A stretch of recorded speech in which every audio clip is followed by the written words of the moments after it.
All right, the NFL coaching carousel is essentially coming to an end with one head coach vacancy still remaining after the Seattle Seahawks named Baltimore Ravens defensive coordinator Mike Macdonald as their new head coach. This is a home run hire, I think, for the Seattle Seahawks, or at least as far as a change of philosophy with them.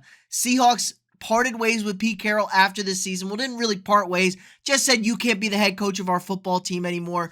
Gonna stick around in an advisory role. Pete was the oldest head coach in the NFL, the fourth longest tenured guy, had been in Seattle for 15 years, legendary head coach, brought them their only Super Bowl, got to another. They are now going with the youth movement in Seattle. Macdonald now the youngest head coach in the NFL. So they go from the oldest guy to now the youngest guy at just 36 years old. Macdonald has been one of the hot names in the coaching market. He's kind of flown up the ranks, been with the Ravens since 2014, working his way up. He left in 2021 to go work for Jim Harbaugh instead of John Harbaugh, went to Michigan, dominated, ended their 10-year losing streak to Ohio State at Michigan, turned things around, and then headed back to Baltimore the last two seasons as defensive coordinator, and his defenses have been elite. Elite. Now, he's had some good players, but man, number 2 in scoring defense over the past two seasons, 6th in yards, number 1 in defensive efficiency. His defense this year became the first defense in NFL history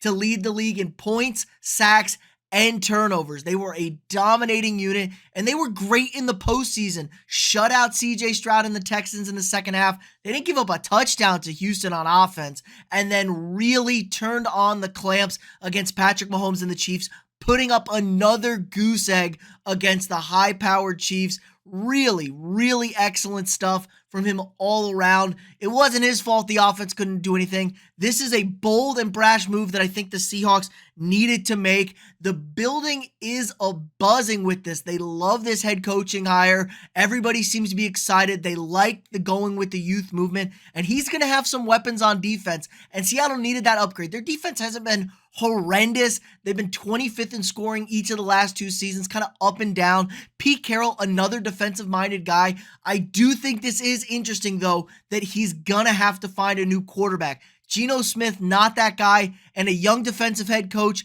isn't going to elevate an average-ass quarterback like Geno Smith, who had a pretty down year, all things considered, from his good year in 2023 or 2022. So they're going to have to find a new quarterback, I think. You're going to have to find an offensive mind, a young offensive mind. The question is, a lot of these jobs and guys have been picked over. The new hiring sequence in the NFL has kind of made things move quicker for teams that get bounced earlier in the playoffs. Ravens just losing this week. The Seahawks haven't been able to make a move here. I still think it was a really good move. I don't think they settled for a head coach. I think this was a good one. Now, maybe Ben Johnson was their guy, and Ben Johnson pulled out staying with the Lions. Bobby Slowick, who is a really hot name coming in out of Houston as the offensive coordinator, he's gone. Quarterback coach Gerard Johnson, another hot offensive coordinator name, he's staying in Houston. So some of the assistant roles have been picked over, and guys are choosing to stay with their teams. I think a lot of coaches now are okay with not becoming a head coach as early and wanting to stick with the team, continue, ride these things out, especially if they feel like they got a good thing going. So I'll be very interesting to see what Macdonald does. Maybe he goes with an older veteran offensive type coach to try and get some seniority in the building that he can lean on. I mean, 36 years old. He's just a baby out there. Like I said, the youngest head coach in the league now. Crazy to think about Sean McVay getting the job at just 32 years old or whatever it was.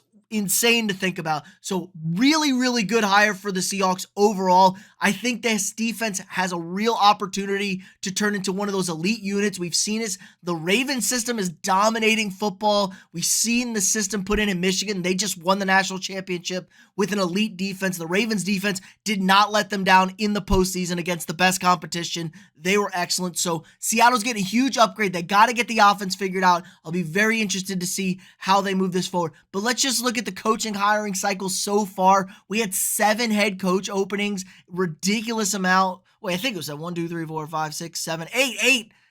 We had 8 head coach openings. I forgot. Just so many head coach openings. Everything's filled now except, of course, the lowly Commanders are Commanders being left without a head coach. There's still some good names out there, though, for Washington. I think Mike Vrabel is a serious guy, but I do think in 2024, there's a real pushback between giving head coaches severe control of the team. A lot of these front office and GM people basically want to build the teams and then make the coaches go win for it. It's a lot of culture clash. Everything needs to be done as together as a family, maybe. A lot more unity. That seems to be the trend now in the NFL. But then again, the trend in the NFL has been hiring young offensive coaches, and we just saw the youngest coach in the NFL, now a defensive guy. So I'll be very interesting to see what Washington does. Vrabel, I think, is probably the best hire for this team. This team holds the second overall pick. It's an attractive job. They're going to be able to draft one of the top quarterbacks. They have a new ownership group that's going to get them a new stadium. Much, much better situation than they had for the past 20 years under Dan Snyder, who was the worst owner in the league. Josh Harris and his group do a great job. They own the Sixers. They own the New Jersey Devils. Two organizations that are not dysfunctional at all. So I think that's a good opportunity for a coach to make a name for himself. But other than that, maybe Dan Quinn, Bill Belichick. They aren't really talking about Bill Belichick.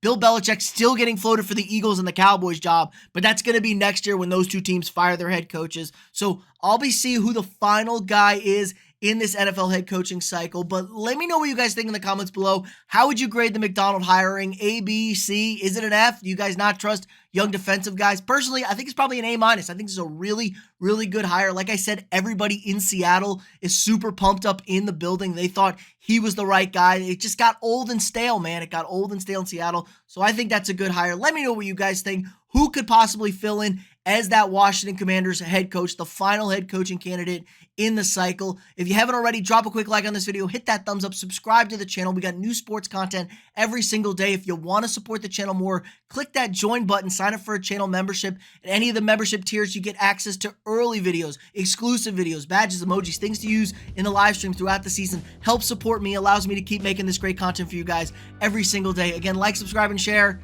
and I'll see y'all tomorrow.